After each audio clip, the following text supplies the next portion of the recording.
आज हम बात करने वाले हैं माइक्रोबायोलॉजी में पहले यूनिट के बारे में। Unit number 1। आखिर ये यूनिट नंबर 1 में है क्या चीज? यूनिट नंबर 1 में हमको पढ़ना क्या है ना? वो सब तो मैंने कल ही बता रखा है। ठीक है, तो आज हम सीधा सीधा पॉइंट पे आएंगे, टॉपिक पे आएंगे। यूनिट नंबर 1 जो है इंट्रोडक्शन। यूनिट नंबर 1 क्या है? इंट्रोडक्शन, मतलब माइक्रोबायोलॉजी के बारे में यहाँ पे पढ़ेंगे। ठीक है, Babita, hello dear, good afternoon. तो चलिए,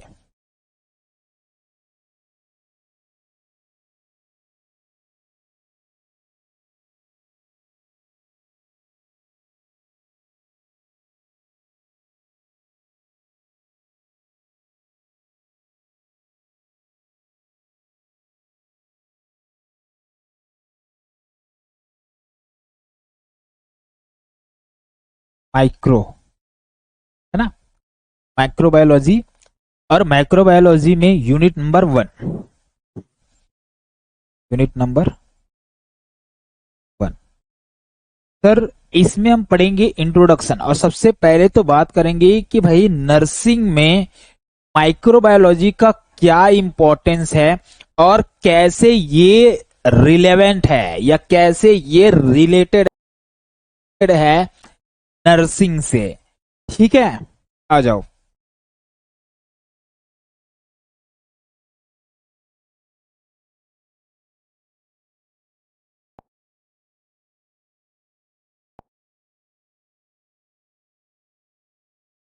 पहला point, importance, importance of microbiology. Microbiology, अरे बच्चों, माइक्रोबायोलॉजी का क्या इंपॉर्टेंस है? आखिर है तो है क्या? सर पीडीएफ नोट मिलेगा या फिर? बिल्कुल मिलेगा ना। ये क्लासरूम पीडीएफ जो है ना, जैसे हम पढ़ा रहे हैं आपको, तो बोर्ड में जो भी कंटेंट पढ़ाऊंगा उसका पीडीएफ आपको जरूर मिलेगा। बेशक आप चाहो तो नोट्स भी बना सकते हो, बेस्ट रहेगा। ठीक है, देखो, नोट्स बनाने का दो फायदा। एक भाई आपका याद रहेगा, है ना, मतलब चीजें जो है अच्छे से याद होती जाएगा, है ना, लिखते जाओगे याद होते जाएगा। दूसरा भाई, आप जो लिखे रहोगे वो चीज जब बाद में पढ़ोगे, रिवाइज करोगे, तो वो ज्यादा बेटर लगेगा कंपेयर देन बुक। बुक में उतना इंटरेस्ट नहीं आता जितना हम हमारे खुद के लिखे हुए कंटेंट रहते हैं उसमें है, और लगता है कि हाँ ये यहाँ इसके बाद ये लिखा हुआ है, सब चीज समझ में आता है। ठीक है, तो लिखिए। चलो, पहला है importance of microbiology. Sir importance of microbiology की बात करूं तो अच्छा, इसमें सबसे पहली बात तो ये आती है कि यार माइक्रोबायोलॉजी क्या है। पहला क्वेश्चन ये खड़ा होता है कि माइक्रोबायोलॉजी क्या है ना। शुरुआत कर रहे हैं तो पहले उसी को समझ लेते हैं, माइक्रोबायोलॉजी, केवल इसी को समझ लेते हैं। सर वर्ड को देखो, माइक्रो वर्ड लिखा है, क्या लिखा है? माइक्रो। तो माइक्रो का मतलब क्या होता है? ऐसी चीजें जो बहुत ज्यादा छोटी है, जिसे मैं अपनी खुली आंखों से नहीं। तो ऐसा चीज जो इतना छोटा है, इतना छोटा है कि भाई मैं आंख खोल के इतना भी फोकस करके देखूं वो नहीं दिखेगा, तो उस चीज को मैं माइक्रो बोलूंगा। क्या बोलूंगा उसको मैं? माइक्रो बोलूंगा। अब इसमें एक और वर्ड लगा हुआ है बेटा, बायोलॉजी। बायो किसके लिए यूज होता है? बायो वर्ड जो है ना, लिविंग थिंग्स के लिए यूज होता है ना। ये संसार है, इसमें जितने भी लिविंग थिंग्स है उसके लिए ये बायोलॉजिकल वर्ड यूज होता है। सर ये लॉजी का मतलब क्या होगा? लॉजी मीन्स लोगस, उसका मतलब होता है अध्ययन करना, स्टडी करना। ठीक है, तो इसका मतलब क्या हो गया भाई? ऐसी चीजें या ऐसे ऑर्गेनिजम्स जो बहुत सूक्ष्म है, छोटे हैं, उन्हीं का अध्ययन करना ही क्या कहलाता है? माइक्रोबायोलॉजी कहलाता है। अब कभी भी कोई भी पूछे तो बता देना इस माइक्रोबायोलॉजी का मतलब क्या होगा? स्टडी है। क्या है ये? या आप deal with study of microbes, क्या बोलोगे? माइक्रोब्स या माइक्रो ऑर्गेनिजम्स भी बोल सकते हो, है ना। इसमें हम क्या करते हैं? माइक्रो ऑर्गेनिजम्स का अध्ययन करते हैं, और उसे ही मैंने क्या बोल दिया सर? माइक्रोबायोलॉजी बोल दिया। अच्छा, ये माइक्रो ऑर्गेनिजम्स क्या है, ऐसे भी मन में आता है। तो अभी अभी मैंने बोला कि ऐसे ऑर्गेनिजम्स जिसे आप खुली आंखों से नहीं देख सकते, उसको देखने के लिए क्या चाहिए आपको? किसी इंस्ट्रूमेंट, किसी तरह के अलग पीडीएफ, क्या?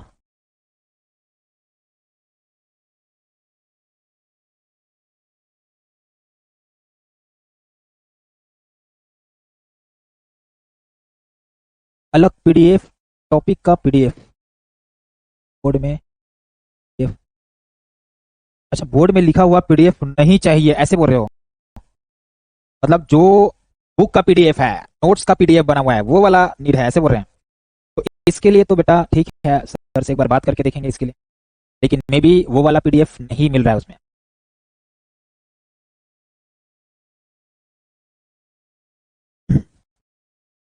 हाँ मैं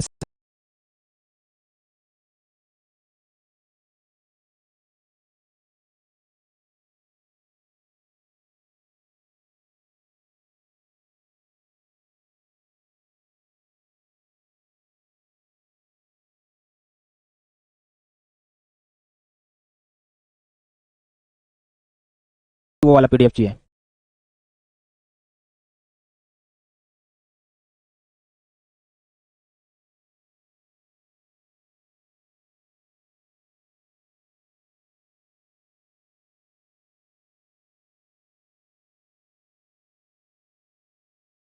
ठीक, चलो आगे बढ़े।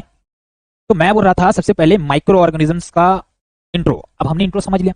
अब बात आती है बेटा इंपॉर्टेंस की। अब बात किसकी करेंगे? Importance of microbiology and relevance of या रिलेवेंट टू नर्सिंग। ठीक है, तो दोनों को एक साथ बात करेंगे। चलो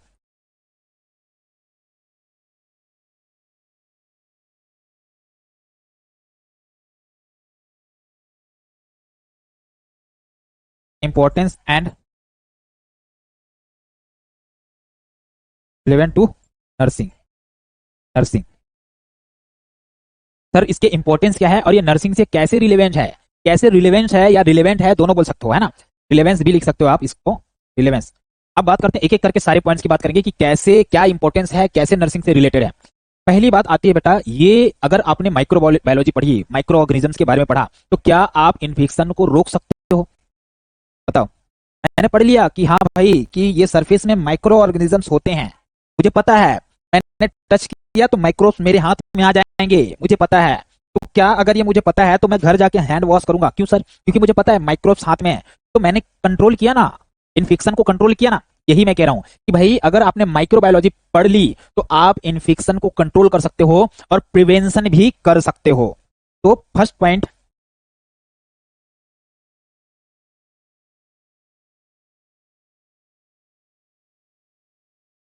infection control and prevention.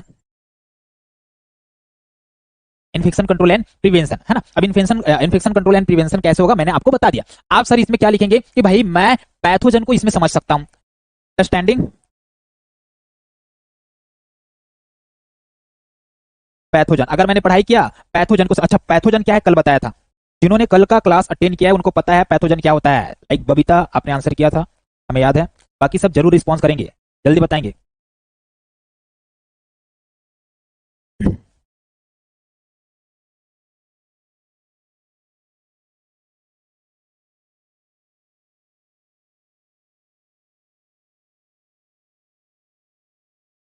Pathogen का मतलब पूछा मैंने, पैथोजन क्या है? ठीक है, तो सर आप पैथोजन को समझते हो और पैथोजन को समझ लिए उसके बाद आप क्या करोगे? इसके लिए एसेप्टिक टेक्निक का इस्तेमाल करोगे। क्या करोगे?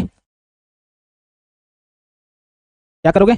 एसेप्टिक टेक्निक का इस्तेमाल करोगे। बोले सर एसेप्टिक टेक्निक क्या है? एसेप्टिक टेक्निक का मतलब होता है, पहली बात ये इसमें ना एसेप्टिक को समझने से पहले सेप्सिस को समझ लो। सेप्सिस को समझ लो। सेप्सिस या सेप्टिक, सेप्सिस या सेप्टिक, सेप्सिस या सेप्टिक का मतलब होता है कि इन्फेक्शन हो गया, मतलब ये इन्फेक्शन है तो इन्फेक्शन है तो मैं उसको बोलूंगा सेप्सिस। क्या बोलूंगा? सेप्सिस। लेकिन अगर उसमें कोई इन्फेक्शियस चीज नहीं है तो मैं उसको बोलूंगा एसेप्टिक। क्या बोलूंगा? एसेप्टिक। इसको याद रखें। अब सर एसेप्टिक टेक्निक क्या होगा? माइक्रोब्स या पैथोजन रहित या जो हार्मफुल माइक्रोब्स है वो नहीं रहेगा उसमें, और उस प्रक्रिया को जब करोगे तो उसको एसेप्टिक टेक्निक बोलेंगे। जैसे कि किसी को कैन्युला लगाया जा रहा है, अब कैन्युला लगाया जा रहा है तो क्या माइक्रो ऑर्गेनिज्म रहेंगे वहां पे? नहीं सर, उसको पूरी तरह से प्रिवेंशन सेफ्टी के साथ में लगाया जाता है। तो क्या बोलेंगे उसको? उसको हम बोलेंगे सर एसेप्टिक टेक्निक। उसमें तरीका क्या है भाई? उसका तरीका एसेप्टिक है। कैथेटर लगाया जा रहा है ना, यूरिनरी कैथेटर लगाया जा रहा है, तो कैथेटर इंसर्ट किया जा रहा है तो उसको भी एसेप्टिक टेक्निक से करेंगे। माइक्रोब्स नहीं होने चाहिए, तो वो है एसेप्टिक टेक्निक। और इन एसेप्टिक टेक्निक को इस्तेमाल करके क्या मैं इन्फेक्शन को कंट्रोल कर सकता हूँ? हाँ। क्या मैं बीमारियों को प्रिवेंट कर सकता हूँ? हाँ, प्रिवेंट किया जा सकता है। ठीक है, बहुत बढ़िया बबीता, वेरी गुड। बबीता ने सही आंसर किया है, पॉजिटिव माइक्रो ऑर्गेनिज्म। हाँ बोल सकते हैं पॉजिटिव माइक्रो ऑर्गेनिज्म, लेकिन अगर एग्जैक्टली बोलें कि ये क्या है, पैथोजन क्या है, तो याद रखना पैथोजन मतलब वो माइक्रो ऑर्गेनिज्म जो बीमारियां पैदा करती है, वो माइक्रो ऑर्गेनिज्म जो डिजीज पैदा कर सकता है या करता है, तो उसे हम क्या बोलेंगे? पैथोजन बोलेंगे। ओके, बोले सर नेक्स्ट यहाँ पे आप क्या करोगे बेटा? यहाँ पे क्या मैं हैंड वॉशिंग करके, हैंड वॉश करके, हैंड हाइजीन करके और पीपीई किट का इस्तेमाल करके, पीपीई किट का इस्तेमाल करके क्या मैं इन्फेक्शन को कंट्रोल कर सकता हूं? हाँ कर सकते हैं। अरे कोरोना का टाइम चल रहा था, हर कोई जानता है कोरोना कोरोना कोरोना कोरोना, सब मास्क लगाते थे। तो वो मास्क क्या है, पीपीई किट का ही पार्ट है। वो ग्लव्स क्या है, पीपीई किट का ही पार्ट है। वो गॉगल्स क्या है, पीपीई किट का ही पार्ट है। वो हुड क्या है, पीपीई किट का पार्ट है। वो जो गाउन वगैरह वियर करते हैं वो क्या है, पीपीई किट का ही पार्ट्स है। वो सारे पीपीई किट कहलाता है। और उन पीपीई किट को हम क्यों पहनते हैं भैया, इन्फेक्शन को कंट्रोल करने के लिए ही पहनते हैं। तो सर नेक्स्ट पॉइंट जो आता है वो है डिजीज डायग्नोसिस एंड मैनेजमेंट। अरे बताओ बेटा, क्या मैं माइक्रोबायोलॉजी को पढ़ के डिजीज को डायग्नोस कर सकता हूं क्या? Second one is disease diagnosis and management. Management है ना। इट मीन्स कि भाई अगर मैंने माइक्रोबायोलॉजी पढ़ा तो माइक्रोबायोलॉजी को पढ़ के मैं बता सकता हूं क्या कि इसको ये बीमारी है, उसको वो बीमारी है, ये बता सकता हूं क्या? और साथ ही साथ मैं उसको पता लगा के इलाज भी कर सकता हूं क्या? बिल्कुल कर सकते हो। अगर आपको पता है कि ये एक बीमारी टिटनेस होता है, क्या होता है, टिटनेस होता है, और आपने किसके बारे में पढ़ा है, आपने क्लोस्ट्रीडियम क्लोस्ट्रीडियम टिटेनी के बारे में पढ़ा है। सर ये क्लोस्ट्रीडियम टिटेनी क्या है? अरे ये वही माइक्रो ऑर्गेनिजम्स है जो टिटनस कॉज करता है।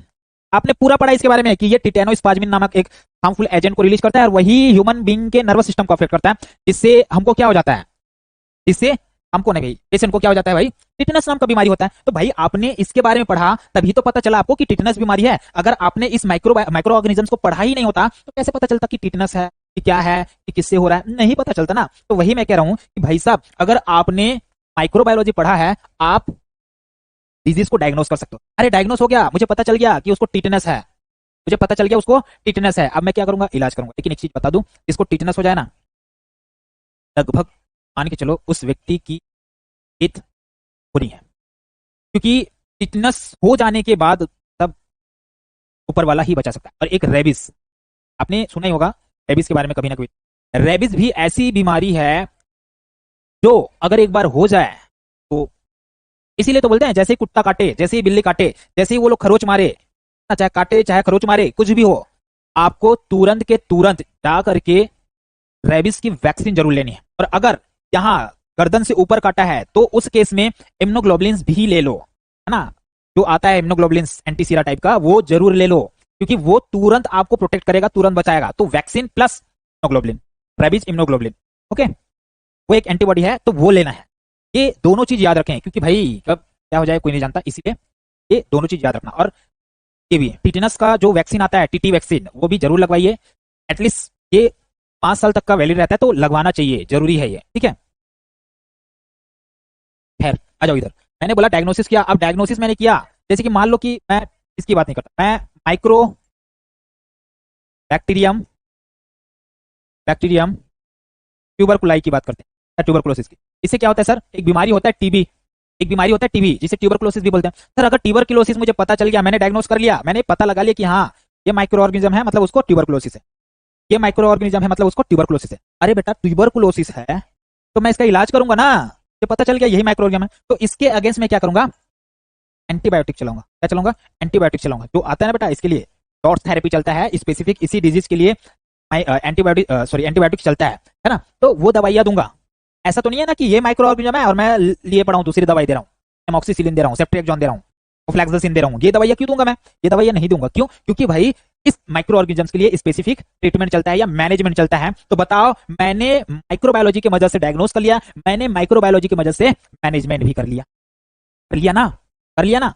तो पहली चीज मैंने क्या किया, आइडेंटिफाई किया, क्या किया, आइडेंटिफाई किया माइक्रोब्स को। क्या किया, सबसे सबसे पहले माइक्रोब्स को मैंने आइडेंटिफाई किया, एंड देन मैंने, या फिर पॉजिटिव एजेंट, ब्रैकेट में लिख लो सीए, सीए का मतलब होता है पॉजिटिव एजेंट, है ना, या फिर मैंने भाई पॉजिटिव एजेंट को पता लगा लिया, या फिर मैंने माइक्रोब्स को पता लगा लिया।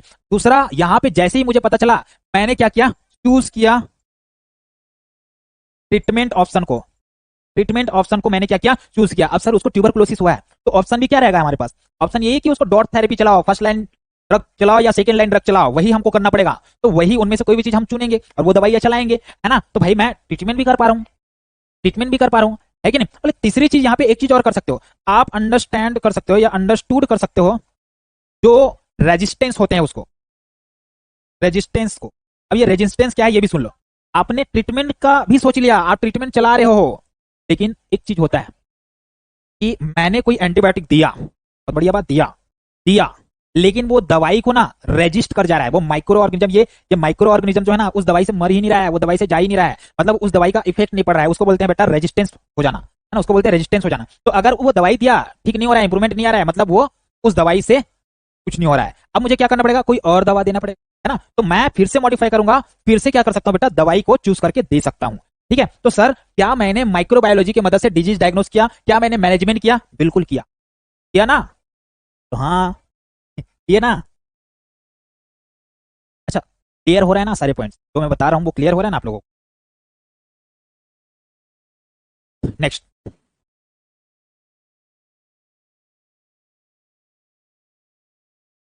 नेक्स्ट है यहाँ पे पेशेंट एजुकेशन।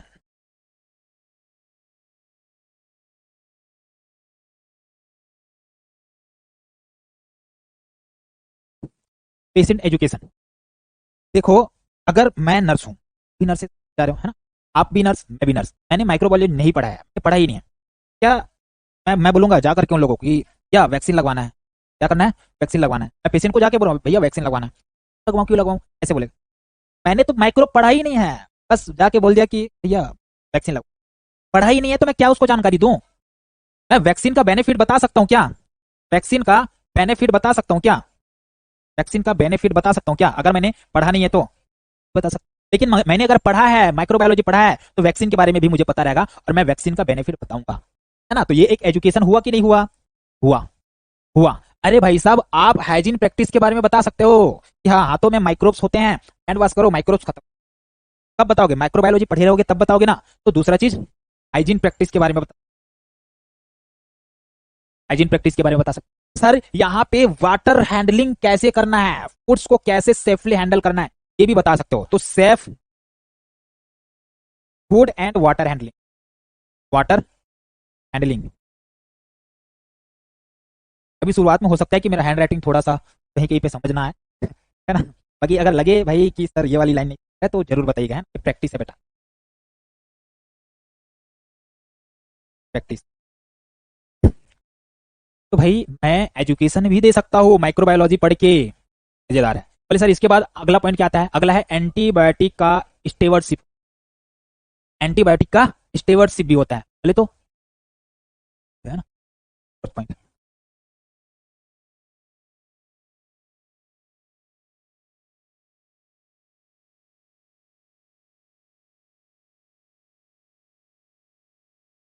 स्टेवर्ड,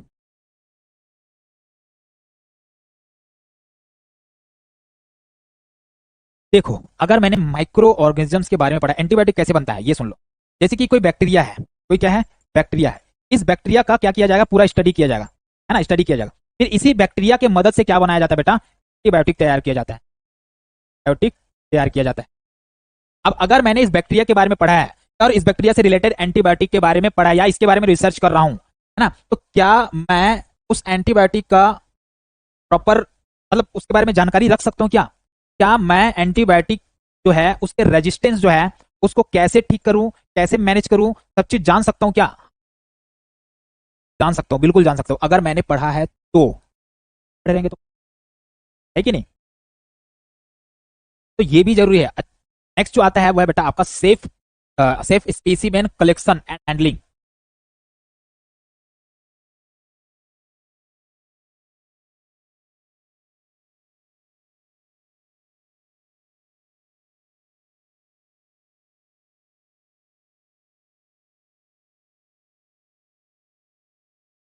ओके चलो इसके लिए समझते हैं। आप कभी, आप कभी कभी ना कभी ब्लड टेस्ट, यूरिन टेस्ट के लिए तो गए ही होंगे ना? एक मिनट,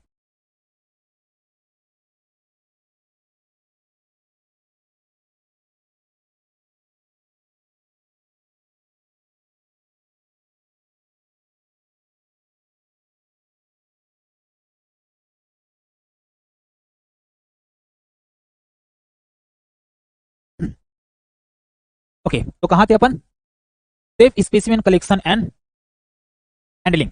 तो मैं यहाँ पे बोल रहा था कि अगर, अगर आप स्पेसिमेन देने गए, मतलब आपको ब्लड टेस्ट कराना है, आपको यूरिन टेस्ट कराना है, चलो ब्लड टेस्ट ना, यूरिन टेस्ट कराना, यूरिन टेस्ट जब कराने जाते हैं तो एक कंटेनर दिया जाता है, इतना बॉटल दिया जाता है, उस बॉटल में बोला जाता है कि यूरिन लेके आओ, तो भाई उसी बोतल को क्यों दिया जाता है, वो उस साफ सुथरे, उस क्लीन, उस स्टाइल बोतल को क्यों दिया जा रहा है?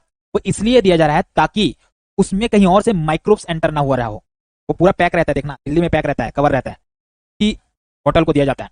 तो या तो फिर चलो स्टूल कलेक्शन करना है तो भी हाइजीन को मेंटेन किया जाता है और एक सेफ तरीके से, या स्पेचुला आता है, स्पेचुला, एक मिनट दिखा रहा हूं।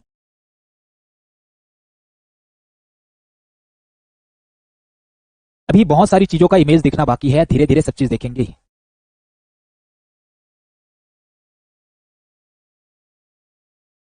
अरे यार, भाई घर का चम्मच दे दिया यार।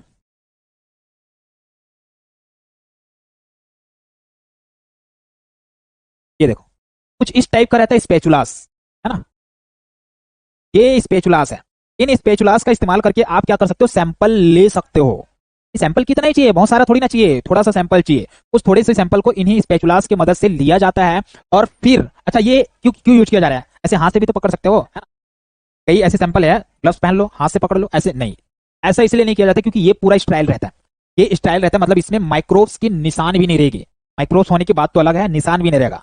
ये free from infection, free from contamination रहेगा। इसको पकड़ो और इसी से सैंपल लो। तो बताओ भाई, आपने माइक्रोबायोलॉजी पढ़ा है, और पढ़ा है तो जान रहे हो कि भाई इसमें माइक्रो ऑर्गेनिजम्स नहीं है, नहीं है, ये जान रहे हो। तो आप इसको पकड़ के क्या करोगे, सैंपल लोगे, क्योंकि इससे लोगे तो माइक्रो ऑर्गेनिजम्स नहीं आएंगे। ठीक है, अब ऐसा भी क्यों कर रहे हैं, या ऐसा क्यों क्या कर रहे हैं? ऐसा इसलिए कर रहे हैं क्योंकि क्योंकि अगर किसी और चीज से कहीं भी, बस हाँ स्टूल ही तो है यार, स्टूल का सैंपल है लेना, कहाँ स्टूल स्टूल के चक्कर में पड़ा रहे हो, ऐसे करके आप स्टूल ही तो है करके कैसे भी ले लिए। अब भाई उस व्यक्ति में मान लो की बात कोई और माइक्रो ऑर्गेनिजम्स है, और आपकी गलती की वजह से आपने कैसे भी इधर उधर करके, बस मुंह बना करके इधर उधर से कैसे भी सैंपल ले लिया, हाँ स्टाइल तरीके से नहीं लिया, सही तरीके से नहीं लिया, माइक्रोबायोलॉजी को पढ़े हो उस हिसाब से नहीं लिया, है ना, गलत तरीके से ले लिया। अब उसमें क्या है, कोई और माइक्रो ऑर्गेनिज्म भी आ जाएगा, मतलब भाई जो बीमारी उस बेचारे को है नहीं, वो बीमारी भी दिख जाएगा, वो बीमारी भी दिख जाएगा। तो बताओ भाई, क्या सेफ तरीके से आपने स्पेसिमेन कलेक्ट किया? नहीं किया, नहीं किया। चलो ये भी छोड़ो,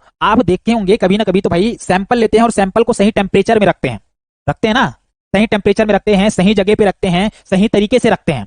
तो भाई ये क्यों किया जा रहा है? क्योंकि पढ़े हैं, माइक्रोबायोलॉजी पढ़े हैं, और पढ़े हैं तो उनको पता है कि अगर मैंने इसको गलत जगह रखा, गलत तरीके से रखा, गलत एनवायरमेंट दिया, तो भाई ये माइक्रो ऑर्गेनिजम्स गलत तरीके से ग्रो करेगा, या ग्रो ही नहीं करेगा, या तो फिर मर जाएगा, या तो फिर कोई और माइक्रो ऑर्गेनिजम्स उसमें आ जाएंगे। इसीलिए कलेक्शन भी और हैंडलिंग भी, मतलब मैं सेफ तरीके से कलेक्शन भी कर सकता हूं और उसको सेफ तरीके से हैंडल कर सकता हूं, मतलब रख रखाव कर सकता हूं, है कि नहीं? क्लियर? एंटीबायोटिक स्टेवर्डशिप एक बार और, स्टेवर्ड, अच्छा उसका मतलब होता है बेटा, जैसे कि, अच्छा जैसे कि मैं नर्स हूं, जैसे कि मैं नर्स हूं, और मैं नर्स हूं तो मैं क्या करूंगा, जॉब करूंगा, मैं जॉब करूंगा, कोई भी क्लिनिकल जगह पे जॉब करूंगा, और मैं जॉब करके मैं क्या करूंगा, सुपरविजन करूंगा कि भाई एंटीबायोटिक जो है, वो एंटीबायोटिक जो है वो काम कर रहा है नहीं कर रहा है, काम कर रहा है या नहीं कर रहा है, ये मैं देखूंगा, ठीक है। और उस एंटीबायोटिक को मैं देख रहा हूँ, मैंने दे दिया है, मैं देख रहा हूँ यार अभी तक काम ही नहीं कर रहा है। तो वो मुझे कैसे पता चला? मेरे सुपरविजन से। स्टेवर्डशिप का मतलब ये है कि भाई कोई प्रबंधन में रह करके सुपरविजन करना। तो एंटीबायोटिक का भी मैं सुपरविजन करूंगा एज अ नर्स, क्योंकि मैंने माइक्रोबायोलॉजी पढ़ा है, और मैंने माइक्रोबायोलॉजी में ये पढ़ा है कि सर बैक्टीरिया या माइक्रो ऑर्गेनिजम्स की मदद से ही ये एंटीबायोटिक बनाए गए रहते हैं। तो वो सब चीज मैं समझ सकता हूँ कि हाँ किस अवस्था में उसका रेजिस्टेंस पैदा होगा, कैसे होगा, अगर रेजिस्टेंस है तो क्या करना है मुझे, कौन सा दवा यूज करना है आगे, और इन दवाइयों का कैसे टाइप का यूज करना है, सब चीज मुझे पता रहेगा अगर मैंने पढ़ा है तो। ठीक है, तो वो स्टेवर्डशिप, स्टेवर्डशिप का मतलब याद रखना, प्रबंधन करना। प्रबंधन को क्या बोलेंगे यार, और कुछ और हिंदी है, प्रबंधन समझ गया ना?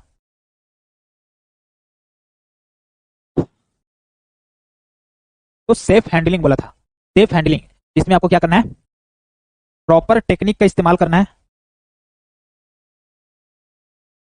प्रॉपर टेक्निक का इस्तेमाल करना है, और उस प्रॉपर टेक्निक का इस्तेमाल करके आप क्या करोगे भाई साहब, कलेक्शन करोगे और हैंडलिंग करोगे, कलेक्शन करोगे और हैंडलिंग करोगे। या ये कहूँ कि भाई आप यहाँ पे आप लिख भी सकते हो कि भाई यहाँ पे मैं क्रॉस कंटामिनेशन को मैं प्रिवेंट कर सकता हूँ से, और एक क्यूरेट तरीके से मैं वो कर सकता हूँ, रख रखाव कर सकता हूँ, है ना। लाइक मैं हैंडलिंग में लिख देता हूँ स्टोरेज, स्टोरेज करके रख सकता हूँ, है ना, प्रॉपर स्टोरेज करके रखूंगा उसको सही टेम्परेचर में, है ना, राइट एनवायरमेंट, राइट एनवायरमेंट, ठीक है, क्लियर, अब समझ में आया? नेक्स्ट अगला आता है बेटा, role in sterilization and disinfection. पहली बात तो ये स्टेरिलाइजेशन और डिसइंफेक्शन क्या है ये समझ लो, कि आगे आएगा ये topic.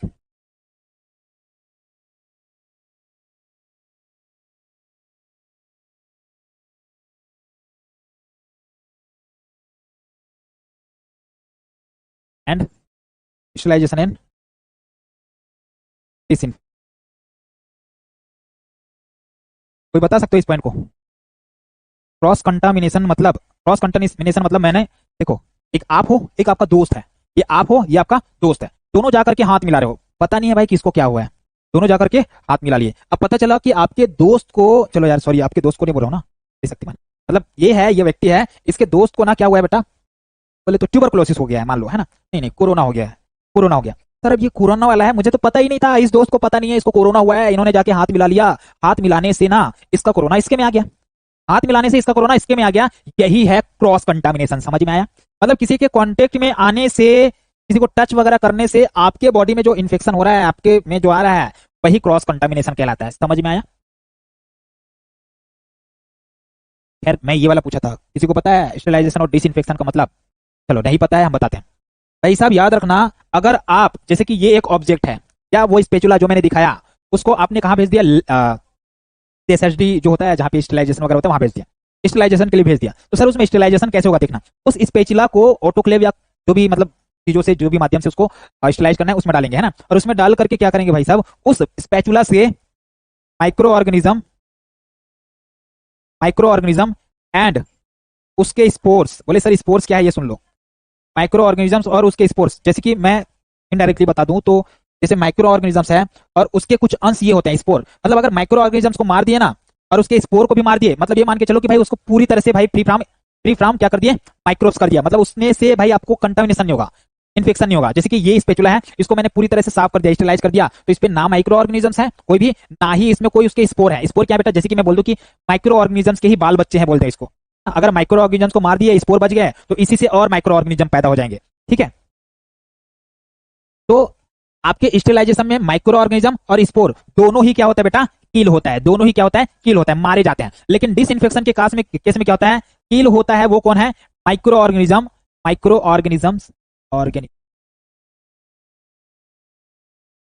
But not their spore. Sir यहां पे माइक्रो ऑर्गेनिज्म और स्पोर दोनों मर जाते हैं, लेकिन यहां पे केवल माइक्रो ऑर्गेनिज्म मरते हैं, स्पोर खत्म नहीं हो पाते हैं। जैसे कि हैंड वॉश करने जाते हो बेटा, हैंड वॉश करके जब आते हो ना, हो सकता है माइक्रो ऑर्गेनिजम्स मर गए हों, लेकिन हो सकता है स्पोर्स बच गए होंगे। हाँ, तो जब खाना खाने जाते हो ना, स्पोर भी चले जाता होगा, है ना। स्पोर का मतलब क्या है बताया ना अभी, आगे मैं बताऊंगा इसके बारे में और अच्छे से डिटेल से पढ़ेंगे जब स्ट्रक्चर पढ़ेंगे वहां पे। अभी बस इतना मान लो कि भाई जैसे कि किसी के भी बाल बच्चे होते हैं ना, वैसे ही मान के चलो ये स्पोर भी उसके उसके ही बाल बच्चे हैं, जो आगे चल के अगर इसको छोड़ दिए ना, इसको छोड़ दिए, तो आगे चल के उस माइक्रो ऑर्गेनिजम्स को और पैदा कर सकता है ये। हाँ, या अंडे बोल सकते हो एक तरह से, एक है समझ लो इसको, मान लो अभी ये है नहीं एक्चुअल में एक, लेकिन मान लो अभी बोल रहा हूँ समझने के लिए। ठीक है, एक बड़ा टॉपिक है स्पोर, आगे मैं पढ़ाऊंगा इसके बारे में। ठीक है, आगे बढ़ते हैं। हाँ हाँ वही, क्या बोला था क्या, ठीक है, चलो आगे बढ़ते हैं। बोले सर नेक्स्ट, अच्छा इसका रोल क्या है, मतलब इसमें क्या रोल है भाई आपके माइक्रोबायोलॉजी का? तो भाई मैंने पढ़ा है इसी माइक्रो ऑर्गेनिजम्स के बारे में, तो इसी को मैं जब किल करूंगा तो भाई मतलब पढ़े रहूंगा तभी तो इसको किल करने जाऊंगा। अभी जैसे कि आपने नहीं पढ़ा है, और मैं आपको बोलूं कि स्टेरिलाइजेशन करके आओ जाओ, आपको तो पता ही नहीं है ना भाई, स्पोर जो है वो मरते हैं इसमें, माइक्रो ऑर्गेनिज्म मरते हैं इसमें, ये नहीं पता था, आपको भेज देता तो क्या कर लेते स्टेरिलाइजेशन? नहीं, नहीं पता चलता आपको कि स्टेरिलाइज हुआ है नहीं हुआ है ना। लेकिन अब बोलोगे कि हाँ हमको कबीर सर बताए थे कि स्टेरिलाइजेशन में माइक्रो ऑर्गेनिज्म भी मर जाते हैं और उसके स्पोर भी मर जाते हैं, तो बताओ माइक्रोबायोलॉजी का रोल है कि नहीं यहाँ पे, डिस इन्फेक्शन में भी, स्टेरिलाइजेशन में भी, है ना, है ना। नेक्स्ट नेक्स्ट है बेटा, क्या मैं रिसर्चेस को बढ़ावा दे सकता हूँ? जो अलग अलग कई सारे रिसर्चेस होते हैं, उन रिसर्चेस को मैं क्या बढ़ावा दे सकता हूँ और प्रमोट कर सकता हूँ क्या? पर एक चीज तो छूटी गया है, वो है बेटा पब्लिक हेल्थ से रिलेटेड, वो है तब आउटब्रेक वगैरह होता है, मैं बता रहा हूँ उसको, है ना, छठा point, public health and epidemiology. अच्छा इसमें पहले एपिडेमियोलॉजी क्या है ये समझ लो, है ना, क्योंकि ये वर्ड आप लोग आगे सुनोगे। एपिडेमियोलॉजी का मतलब होता है, एपी का मतलब होता है बीच में, डेमोस का मतलब होता है लोग, और लॉजी का मतलब या लोगस का मतलब होता है स्टडी, मतलब लोगों के बीच में रह करके उन्हीं का स्टडी करना, उन्हीं में अध्ययन करना ही कहलाता है एपिडेमियोलॉजी। वो क्या है, एपिडेमियोलॉजी। सर मतलब पब्लिक के बीच में रह करके उसका अध्ययन कर रहे हैं, वो एपिडेमियोलॉजी कहलाए। तो सर यहाँ पे मैं क्या अध्ययन करूंगा, मैंने माइक्रोबायोलॉजी पढ़ रखा है, तो मैं देखूंगा कि सर इस माइक्रो ऑर्गेनिजम्स, समझ में आएगा कि जैसे कि आपने देखा देखा था कि भाई कैसे आउटब्रेक हो रहा था, कोरोना एक जगह से भाई फैल के कितने लोगों में फैल जाता था। तो भाई इससे हमको पता चल रहा था ना, हमने पढ़ा माइक्रो पढ़ा क्या, जैसे कि साइंटिस्ट है कोई, वो साइंटिस्ट ने देखा, उसके बारे में अध्ययन किया, तो उनको पता चला ना कि हाँ ये कोरोना है और यही इतना फैलता है। तब तो पता चला ना कि ये कितना खतरनाक है, स्टील में भी रहता है और ये जगह में रहता है, वो जगह में रहता है, हवा से फैल सकता है, यही तभी तो पता चला ना, उन्होंने अध्ययन किया। तो भाई इससे क्या पता चलता है, आउटब्रेक पता चलता है। कैसे ये आउटब्रेक होता है, आउटब्रेक मतलब ऐसे भाई फैलता है। ठीक है, तो सर मैं मॉनिटर कर सकता हूँ आउटब्रेक को, मॉनिटर कर सकता हूँ आउटब्रेक को। दूसरा सर, क्या मैं आइसोलेशन आइसोलेशन प्रोटोकॉल प्रोटोकॉल जो होते हैं, नियम कानून होते हैं, उसको इंप्लीमेंट कर सकता हूं क्या? अरे हाँ सर, मुझे पता चला कि भाई ये लोगों में आसानी से फैलता है, हवा में भी फैल जाता है। तो मैं बोलूंगा कि अगर कोई इन्फेक्टेड है, तुरंत उसको आइसोलेट करो, 10 दिन के लिए आइसोलेट करो, दवाइयां वगैरह चलाओ, 10 दिन के लिए आइसोलेट करो, ऐसे मैं बोलूंगा ना, है ना? तभी तो भाई लोगों को बचा सकते हैं, बाकी लोगों को। तो ये भी कर सकता हूँ। ठीक है, क्या मैं कम्युनिटी मतलब जो समाज है उसमें डिजीज को प्रिवेंट कर सकता हूँ? बिल्कुल। तो प्रिवेंट प्रिवेंट डिजीज प्रिवेलेंस, या स्प्रेडिंग डिजीज, स्प्रेडिंग का मतलब होता है बेटा फैलना, इन कम्युनिटी कम्युनिटी में डिजीज के स्प्रेडिंग को मैं क्या कर सकता हूँ, प्रिवेंट कर सकता हूँ, अगर मैंने पब्लिक हेल्थ। समझ आ रहा है ना प्यारे बच्चों? लास्टली मैं बोल रहा था कि यहाँ पे रिसर्चेस जो होते हैं, उन रिसर्चेस में भी माइक्रोबायोलॉजी का अहम रोल होता है।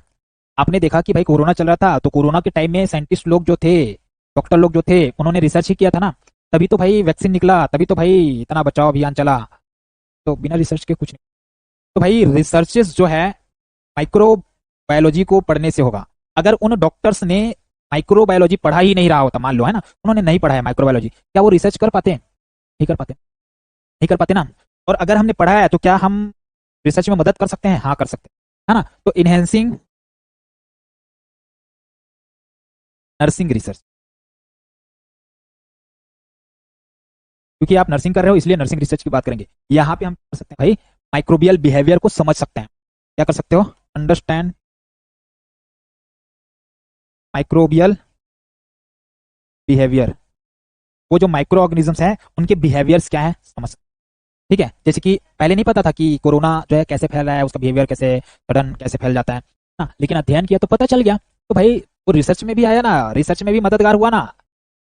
ठीक है, तो ये आपके कुछ इंपॉर्टेंस और कैसे नर्सिंग से रिलेटेड है, ये आपका क्लियर हो गया। ठीक है, तो ये था पहला टॉपिक। फिर इसके बाद दूसरा टॉपिक आता है हिस्ट्री।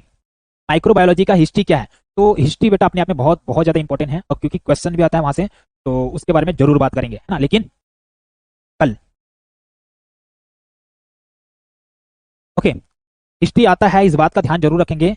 बात करेंगे कल की क्लास में कि भाई ये माइक्रो जो है कैसे आया भाई। अच्छा, माइक्रोबायोलॉजी जो है, माइक्रोबायोलॉजी है हर सब्जेक्ट का, आपने सुना फादर ऑफ ये, फादर ऑफ वो, ऐसे करके।